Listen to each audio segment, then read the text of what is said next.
Gentlemen, thank you for joining in.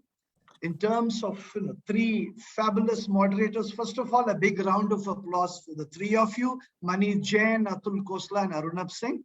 It was fun, and the 3 hours I had to sit through, I enjoyed it. Now, straight to the point, from trust to everything else to funeral services, we discussed a great deal. So straight to the point, as Mr. Manit has to leave for a meeting, Mani J. In a short summary of a minute and a half, what were your takeaways from the session you moderated? Over to you, Manit J. I can't hear you. You have to unmute yourself. Sorry. Yeah. So one of the things that clearly came through was that we should have acted. Can you hear me now? Yes, we can. We should have acted a lot earlier. This was always in the coming, and we just refused to see it. Second, of course, there is no perfect answer. Any kind of solution is going to come with a certain element of heartbreak for several students. Third, colleges must introduce some flexibility in their criterion in not assessing purely on the basis of board exam results.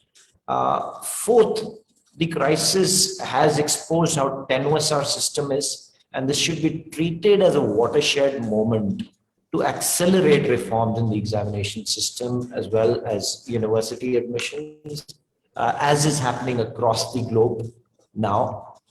The one question, and one very important question at this point of time, having sort of, I think, through our panel and through subsequent discussions, there is a lot of clarity that there isn't a perfect way. And if there isn't a perfect way and there is going to be heartache, how do we take proactive steps now to be able to support students in terms of their socio-emotional health? We need widespread seminars, the CBSE chairman, prime minister, leaders of the country coming out, experts coming out, encouraging students, destigmatizing failure, helping them to be positive, helping them understand that examinations are not the be-all, end-all, or college admissions.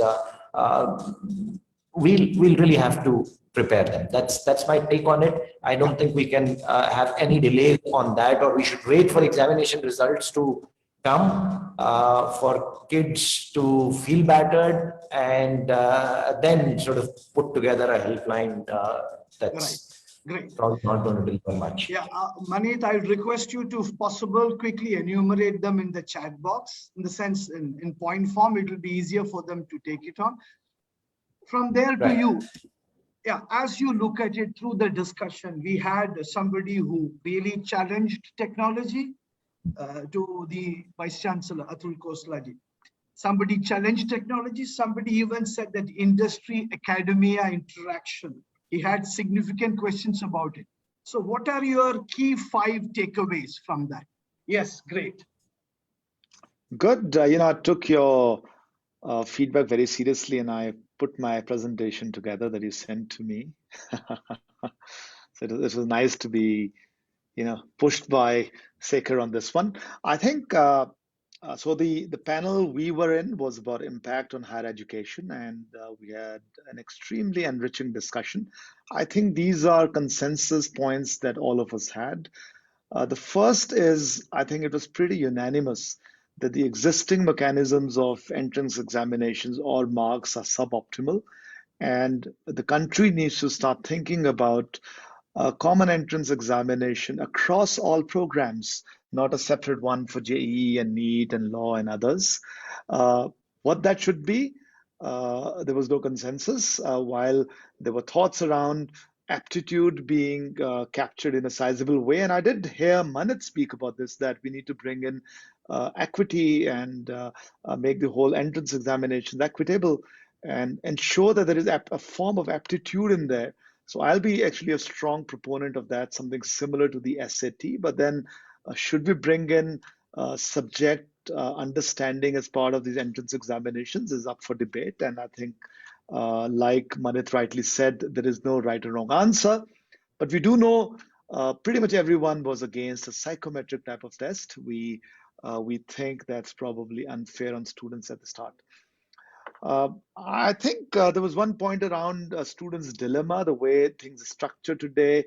Should they study for entrance exams or 12th board exams? And hopefully, again, as we move towards a new mechanism over the next this year and the next couple of years, this will be sorted out. The good news was around foreign universities. So we had a representative from the University of Queensland who spoke about what's happening in Australia. So clearly, foreign universities are taking a more flexible approach. They're looking at predicted grades. They're giving conditional offers. There are multiple intakes they're having across the year. So if you're looking at foreign university admissions for your wards or for your students, I think that's a good news for us. Clearly, I think they have adapted way more than the Indian system. We have a regulator, SECR in Himachal, for higher education. I can tell you, we have to really bang our heads so many times to bring in this flexibility that doesn't exist in India. There was then a debate on careers beyond engineering and medicine, because when we really speak about entrance examinations, a large chunk is driven around JEE and NEET. I think there was a thought around the fact that this will change with students picking up new careers, new programs, while we also believe that this change is still not hit rural India or tier 2, tier 3 towns, and it might get accelerated, especially with challenges that are happening today. Disruption that's happening today might actually accelerate all these good things that should happen in the education system, in the higher ed system, especially the NAP is doing. And finally, it's about collaborations, which are increasingly coming forward. So I'm seeing so many more collaborations happening because of online, because of disruptions due to all this work that's happening. People are collaborating way more.